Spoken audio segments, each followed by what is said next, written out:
You might think you know everything about what happened on January 6th, aside from things like the destruction of, was it Cory Bush's panic button, and whether the night before representatives brought people in for tours. That we don't know about and we'll probably never get to. But the Washington Post has actually revealed some new stuff. They've been doing an incredibly in-depth analysis of the timeline of the 6th. And in it, they've revealed some things that I had not seen. And we've been covering this story from the very beginning. And Lindsey Graham comes out of these revelations not necessarily looking all that great from the point of view of the MAGA movement.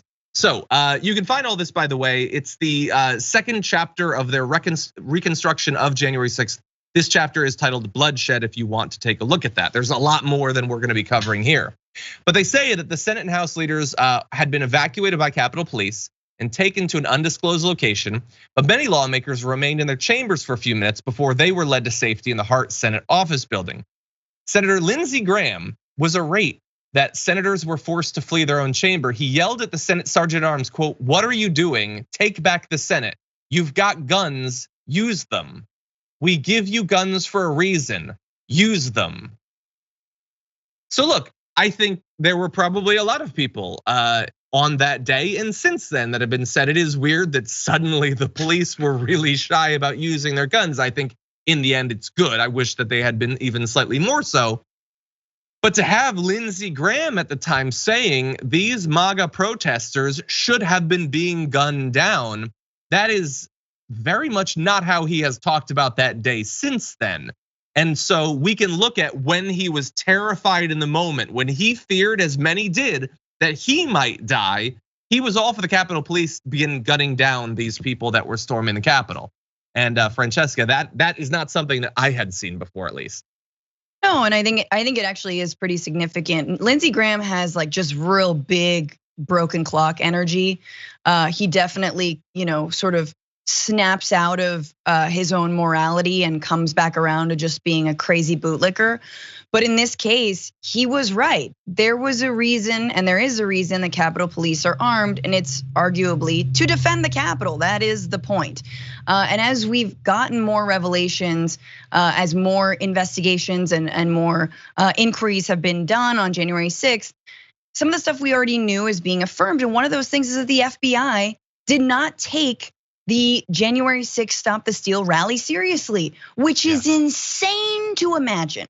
So right, we have a whole summer of uprisings, Black Lives Matter demonstrators, largely peaceful. Once again, we've got to reiterate. And of course, as soon as they descend on any Capitol building anywhere, it is like armed to the teeth, all kinds of National Guard, people being pepper sprayed so Trump can hold a Bible and claim that he read it, right? That's what we've seen.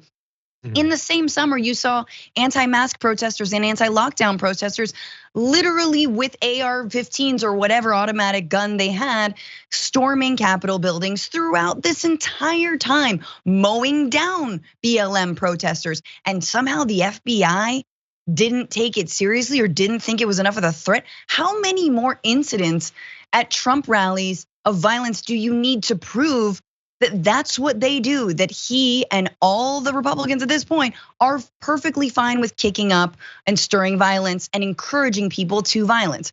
So what I'll say about Lindsey Graham though, about asking this is it's true. Like there should have been more use of force, not necessarily gunning people down. I might dispute your characterization of that. I think it's just simply using arms and standing your ground to where you are, which is the Capitol building of the United States of America.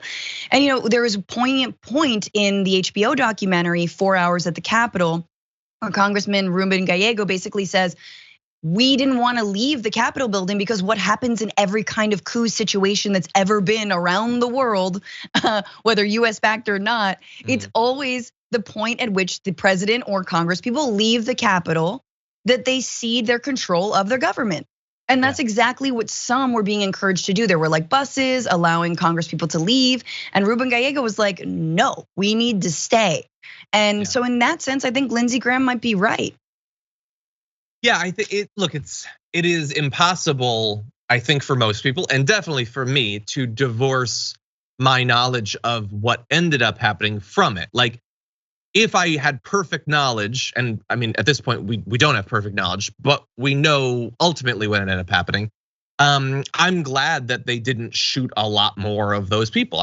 Because it doesn't seem like it was in the end necessary to save other lives. Now, you can then weigh that against the huge number of injuries, including grievous injuries against the Capitol Police. It is possible that they could have avoided a lot of that, but it would have been at the cost of horrible injuries to the protesters, perhaps death. Those are debates that we can have or whatever. It was very different at the time though, because we had no idea where this would end. I mean, some of those people clearly had murderous intent. They weren't able to track down Mike Pence. They didn't get Nancy Pelosi, but they wanted to. So yeah, you have to weigh both of those things, I think. In any event, for Lindsey Graham, we'll see if this actually penetrates the consciousness of the MAGA movement. Trump's spokesperson, Taylor Budowich, imagine still being a spokesperson, says that the whole report is fake news. I guess all of it is fake news, I don't know. So maybe they won't even believe that this is true of Lindsey Graham, but this is a movement that has picked up Ashley Babbitt in the wake of January 6th as the perfect martyr for the MAGA movement. And look, at the same time, they say that it was horrible that she died. And I think it was. I don't know how genuine they're being. I think that for some in the movement, if the Capitol Police had been more free with their guns, if not one protester had died, but 10 or 20 or more, I very much think there are some in the movement that would have seen that as the perfect martyr moment that they were looking for. And thankfully, in this case, we'll never know.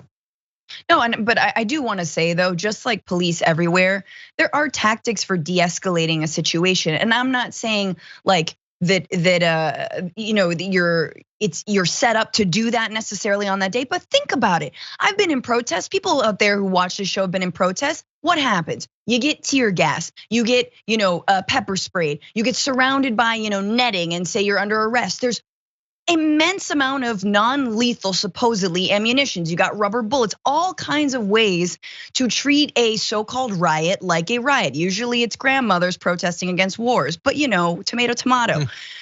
But so don't give me this like they don't know how to de-escalate a situation that's gotten out of control. And look, I think it is a tragedy that Ashley Babbitt died, but also I am floored that was the only time that a bullet left a gun at that point. That being said, you can also fire into the air. You can fire around. You don't have to fire and aim directly at people. It might have had the same effect of having people pull back.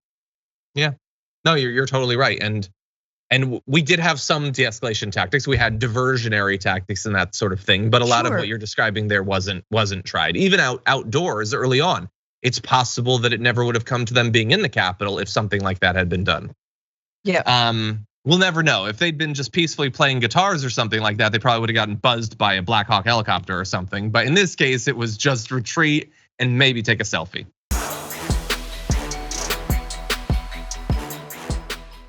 For more political news, breakdowns, interviews, stories of activism, and me trying my hardest to care about the occasional big celebrity news story, subscribe to our YouTube channel at youtube.com/thedamagereport.